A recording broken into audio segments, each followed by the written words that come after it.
특히 홈런볼. 그거 도대체 누가 만들었지? 빌런이에요, 그 사람. 내 뇌를 속이는 건강한 차들이 있어요. 가장 큰 장애물은 사실 음식이 아니에요. 몸이 변하고 삶이 바뀌는 습관 성형의 동반자, 이지수의 습관 성형입니다. 오늘은 제가 건강관리 다이어트 업계에 12년 넘게 종사하면서 가장 자주 들었던 질문, 고민 중에 하나를 가져와 봤어요. 바로 군것질 습관 어떻게 없애나요? 라는 고민인데요. 어디서부터 어떻게 끊어야 되는지, 그걸 끊으려고 좀 노력을 해봤지만 항상 실패를 하는 경우가 많은 것 같아요. 그래서 오늘은 왜 군것질 습관이 생겼는지, 그리고 군것질 습관은 다른 습관들에 비해서 왜 더 성형하기가 쉽지 않은지, 우리가 지난번에 이야기했던 행동의 3요소와 파업하는 자아 개념이랑 같이 한번 설명을 해보려고 합니다. 저는 겉바속촉을 되게 좋아해요. 그냥 바삭하기만 한 거나 그냥 부드럽기만 한 거는 그렇게 끌리지 않는데, 특히 홈런볼, 저는 진짜 홈런볼은 한 번도 만족스러울 때까지 이 정도면 됐다라고 느낀 적이 단 한 번도 없는 것 같아요. 진짜 쌀 포대기로 갖다 줘도 다 먹을 수 있을 것 같아요. 그거 도대체 누가 만들었지? 진짜 빌런이에요, 그 사람. 진짜 대단한 걸 발명했어. 좀 홈런볼을 칼로리 확인하고 싶지 않아요.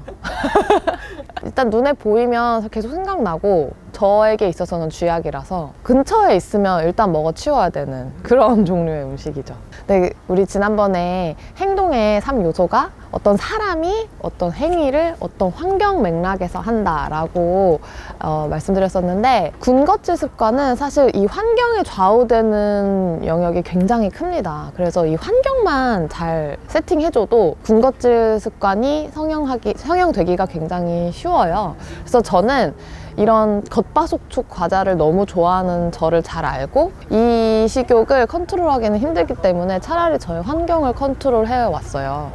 그런 음식을 아예 저희 집에 들이지를 않고, 주변에도 들이지를 않고, 웬만하면 사지 않습니다. 그런데 이제 군것질 습관이 고착화된 분들의 환경을 잘 살펴보면 거의 대부분은 항상 좋아하는 간식들, 항상 그 손에 잡힐 수 있는 반경 안에다가 두고 집에 이제 구비를 해둔다거나, 사무직이신 분들은 나의 책상 아래쪽에, 꼭 이제 아래쪽에 가장 첫 번째 서랍이어야 돼요. 마우스 바로 밑에 바로 꺼내서 아무도 모르게 누구보다 빠르게 소리 내지 않고 딱 먹을 수 있는 그 자리에 이제 나만의 편의점을 차려놓습니다. 나의 마음의 안식처 같은 그런 딱 그 공간이죠. 거기에다가 이제 좋아하는 간식들을 넣어놓고 이렇게 틈틈이 드시는 그런 양상을 많이 보게 돼요. 내가 군것질을 끊임없이 하는 이유가 몇 가지 있는데, 그 중에 내가 어떤 유형인지를 보고 거기에 맞게 이제 이 군것질 습관 성형을 접근을 해야 되는데요. 첫 번째 유형은 좀 그래도 다이어트나 건강을 의식하시는 분들의 유형이에요. 이분들은 본 식사를 좀 적게 드세요. 이제 뭐 흰쌀밥이 안 좋다고 하니까 밥을 반 공기 덜어서 이제 반만 먹고, 웬만하면 채소가 있는 음식을 위주로 먹으려고 하고, 집에서 싸운 밀프렙으로 가볍게 드시는 거죠. 근데 그렇게 가볍게 먹고 나서 반드시 이제 허기가 밀려오게 됩니다. 식사 중간중간에. 그래서 간식의 유혹을 뿌리치기가 굉장히 힘들어져서 이제 간식을 계속 드시는 분들, 정말 이거는 생리적인 허기, 출출해서 드시는 케이스, 이런 케이스는 해결 방법이 굉장히 쉬워요. 밥을 충분히 드시면 돼요. 이렇게 밥을 적게 먹고 중간중간 계속 간식을 조금씩 먹는 게, 그냥 든든하게 한번 딱 먹고 그 사이에 공복 상태를 유지하는 것보다 훨씬 더 혈당을 계속 많이 올린 상태로 유지를 하게 되거든요. 그래서 이런 분들은 반 공기 덜지 마시고요, 그냥 한 공기 다 드세요. 대신에 체단, 지탄, 채소, 단백질, 지방, 탄수화물 순서만 좀 지켜서 드시면 밥 한 공기, 식당에서 나오는 한 공기 드시는 거 그렇게 크게 문제 되지 않습니다. 그렇게 먹고 간식 찔끔찔끔 먹지 않는 게 훨씬 낫습니다. 왜 그러냐면, 내 몸에 일단 몇 시에 음식이 들어갈 거야, 이 시간부터 이 시간은 음식이 들어가지 않는 시간이야 라는 패턴을 만들어 주잖아요. 그런 패턴이 만들어져야 내 몸이 일정하게 어떨 때는 이제 식욕 호르몬이 나와야 되고, 어떨 때는 포만감 호르몬이 나와야 되는지 헷갈리지 않게 만들어 주는 거예요. 그래서 그래서 일관성과 안정감을 내 몸에 줘야 되는데 일관성과 안정감이 깨진 몸은 언제 먹어야 되고 언제 음식이 들어오고 언제 음식이 안 들어야 될지를 모르다 보니까 일단 비축을 하게 됩니다. 불안정하잖아요. 그래서 불안정한 몸은 절대 살을 뺄 수도 없고 그저 살만의 문제가 아니라 전반적인 내 몸의 컨디션도 이제 좀 개운하고 가볍고 이런 느낌을 느끼기가 좀 힘듭니다. 그리고 두 번째 유형은 나도 모르게 계속 간식을 먹는 유형이에요. 이런 분들이 환경 세팅에 되게 신경을 많이 써주셔야 돼요. 좀 심심할 때 먹고 뭔가 이 지루함을 타파하기 위해 먹고 약간의 스트레스를 좀 해소하기 위해서 즐거움을 내 뇌에 주기 위해서 먹고 이런 분들은 어떤 상황에서 벗어나기 위해서 간식을 통해서 행복감을 얻고 여기서 벗어난다 라는 이 패턴이 고착화되어 있기 때문에 이거를 끊기가 조금 어려운데요. 해보실 수 있다면 이 환경을 좀 정리해 보시는 거예요. 집에 있던 간식을 다 치운다든지 아까 그 첫 번째 서랍 안에 있는 간식들을 다 정리를 하고 대신에 거기에 조금 건강한 간식들을 조금만 넣어 두시는 거죠. 아몬드, 견과류, 계란, 방울토마토 이런 것들을 그 자리를 대체를 하셔도 좋습니다. 그래서 이런 분들은 사실 그 내가 먹고 싶었던 그 간식이 아니기 때문에 그 간식이 사라졌을 때 손이 잘 가지 않게 될 수 있고 정말 그게 배고픔에 의한 허기에 의한 이제 간식 욕구라고 하면은 이런 대체 음식으로도 얼마든지 충분히 대체가 될 수 있을 거예요. 그리고 세 번째 유형은 강도가 굉장히 높은 정신적인 스트레스 상황에 노출이 됐을 때 이것을 음식으로 푸는 이런 경우는 단순히 환경을 바꾼다고 해서 해결이 되지 않습니다. 이런 분들한테 집에 있는 음식 다 치우고 사무실에 있는 간식 다 버리라고 하면 나가서 사 드실 그런 의지와 그 정도로 스트레스가 크신 분들, 당이 땡겨서 굉장히 행동력이 높아서 이제 나 튀어나가가지고 뭐라도 사 먹어야 되는 이런 분들은 그냥 환경만 바꾼다고 해결이 되진 않더라고요. 이런 경우는 근본적으로 지금 스트레스 상황을 해결하는 게 사실 답이고요. 심리치료를 하시는 분들이 되게 많이 접하는 이제 환자들의 양상이 나한테 어떤 되게 큰 고통을 주는 감정을 맞닥뜨렸을 때 이걸 추방시키고 배제시키기 위해서 막 소방관이 불을 끄듯이 소방관이 달려와서 이 감정을 덮어버리는 그런 행위들이 사람마다 있다라고 해요. 근데 그 중에 가장 대표적인 게 과식이나 군것질, 음식을 통해서 안 좋은 감정을, 나쁜 감정을 막 억누르는 거죠. 음식을 통해서 이 문제를 해결을 하다 보면은 먹고 난 다음에 그 죄책감을 다시 또 해결해야 되는 과제가 남아요. 그래서 이 죄책감이 또 쌓여서 다시 음식으로 풀어야만 하고 결국 악순환이 되는 거죠. 내가 세 번째 유형에 해당한다 하시는 분들은 즉 마음 관리가 좀 필요합니다. 이제 부정적인 감정이 올라왔을 때 그 감정의 실체를 바라보는 연습, 그리고 눈을 감고 지금 나로부터 에너지를 뺏어가는 부정적인 대상이나 감정이나 어떤 인물이 된다면 인물이나 이런 것들을 이제 바라보시고 거기로 갔던 나가 있는 내 에너지를 다시 내 안으로 가져오는 연습을 해야 돼요. 근데 이 연습은 조금 이제 자세히 설명을 하자면 내용이 길어지니까 일단 여기까지. 네. 다음에 한번 또 다뤄주세요. 네. 좀 더 실질적인 실천할 수 있는 방법들 몇 가지를 소개를 해드릴게요.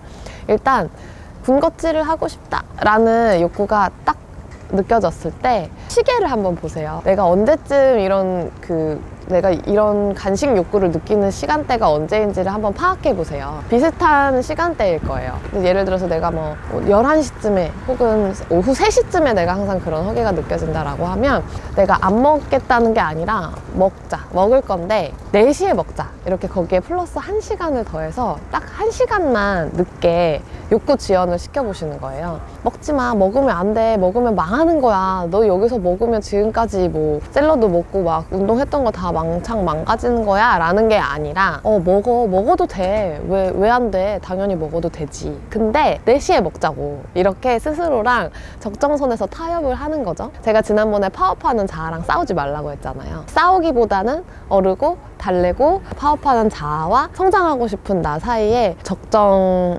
타협점을 찾으라고 말씀드렸는데 이렇게 시간을 정해보는 거예요. 그래서 4시에 먹겠다라고 정하고 나서 그 1시간 동안만큼은 지금 해야 되는 업무 혹은 뭐 회의를 한다든지 아니면 책을 읽는다든지 좋아하는 취미 활동을 한다든지 내가 좀 몰입해서 할 수 있는 것들을 해보세요. 그러면 되게 놀랍게도 그 3시에 지금 안 먹으면 죽을 것처럼 먹고 싶었던 그 군것질이 딱 4시가 됐을 때 기억도 안 나실 수도 있어요. 군것질 욕구가 매 시간, 그냥 매 순간 올라오는 건 아니에요. 딱 그 올라오는 시간대가 있거든요. 근데 딱 그 고비만 넘기고 나면 사실 또 그렇게 먹고 싶지 않아지는 경우가 굉장히 많기 때문에, 근데 그 시간이 지나서도 먹고 싶다는 거는 배가 고픈 거예요. 그렇기 때문에 이렇게 배가 고플 때는 아까 얘기했던 것처럼 혈당을 자극하지 않는 당류가 적게 들어있는 간단한 간식들 드셔주시는 거는 전혀 문제가 되지 않습니다. 계속 허기진 상태로 있다 보면 꾹 참고 저녁을 먹을 때 저녁 과식을 하게 되잖아요. 그러니까 그 전에 이렇게 드셔주시는 게 좋고, 그게 아니라면 이렇게 욕구 지연 방법을 써보시는 것을 추천을 드려요. 달달한 향은 나지만 실제로 당이 들어가 있지 않는 내 뇌를 속이는 그런 좀 건강한 차들이 있어요. 대표적으로 루이보스. 루이보스는 이제 그 루이보스 잎을 가지고 만드는데 그 잎에서 은은하게 달콤한 향이 나고, 또 바닐라 같은 것과 이제 블렌드를 해서 부드러운 바닐라 향을 맡으면 우리가 이제 바닐라 아이스크림이나 케이크에 이런 바닐라 크림 같은 것이 연상이 되면서 달달한 것을 먹고 있다고 생각하게 만들어주는데, 이렇게 루이보스 차를 마신다든지 아니면 좀 심신을 안정시켜주는 페퍼민트 차, 또 이제 페퍼민트는 치약 맛이다 보니까 입안을 좀 한결 개운하게 해주죠. 이런 것도 좋고요. 그렇게 단 음식을 막 먹고 싶은 욕구가 생겼을 때 이렇게 달콤한 향 혹은 시원하고 개운한 향이 있는 차를 드셔주시면 굉장히 효과적이에요. 대체당이 건강에 좋은지 아니면 어떤 해로운 점들이 있는지는 여전히 지금도 계속 연구가 되고 있는 주제이긴 해요. 그런데 만약에 어떤 당이 들어가 있는 음식이 너무 먹고 싶다, 참기가 너무 어렵다라고 할 때는 대체당이 들어간 음식으로 정말 대체하는 것은 좀 더 낫다고 생각해요. 콜라보다 제로 콜라가 건강에 좋다라기보다는 건강에 덜 해롭다라는 연구 결과들은 많이 나와 있거든요. 다만 최근에도 계속 이제 연구가 활발하게 진행되고 있는 장내 미생물이나 뇌와의 연관성, 이런 이제 연구 주제에서는 이런 대체당들이 우리의 장내 미생물 환경에 좋지 않은 영향을 미칠 수 있다라는 연구 결과도 있어서 이건 좀 장기적으로 봐야 되는 것 같아요. 이건 대체당이니까 혈당을 올리지 않으니까 마음껏 먹어도 돼 라고 생각하기보다는 정말 필요할 때 선택적으로 절제하면서 활용할 수 있는 게 가장 좋을 것 같아요. 그러니까 그런 달콤한 음식을 땡겨 하지 않는, 그런 것이 없어도 충분히 살아갈 수 있는 자연의 단맛을 충분히 즐길 수 있는 그런 이제 몸으로 갈 수 있는 길이 굳이 있는데 내가 대체당에 의존할 필요는 없는 것 같아요. 식습관을 건강하게 바꾸려고 노력하는 나를 가장 괴롭히고 회방 놓는 주체는 사실 음식이 아니에요. 가장 큰 장애물은 그 과식하고 있는 내 모습을 되게 꼴보기 싫어하는 나 자신이거든요.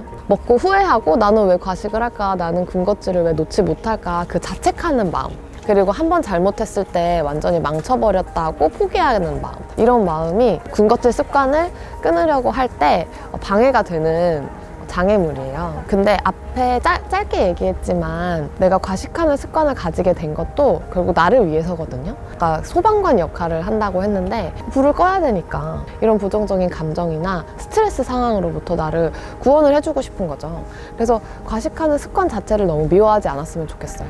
미워하는 마음으로는 습관 성형이 시작되지 않거든요. 그래서 언제나 습관 성형의 시작점은 나에 대한 호기심, 그리고 자비하는 마음, 나를 직면하고 나에 대해서 궁금해하고 더 돌봐주고 싶어하는 그런 관심에서 시작을 해요. 그래서 그 관심에서 새롭게 시작해 보셨으면 좋겠습니다. 군것질 습관 외에도 앞으로도 건강한 습관 저와 함께 성행해 가고 싶으신 분들은 계속해서 이 채널 재밌게 봐주시면 좋겠습니다. 감사합니다.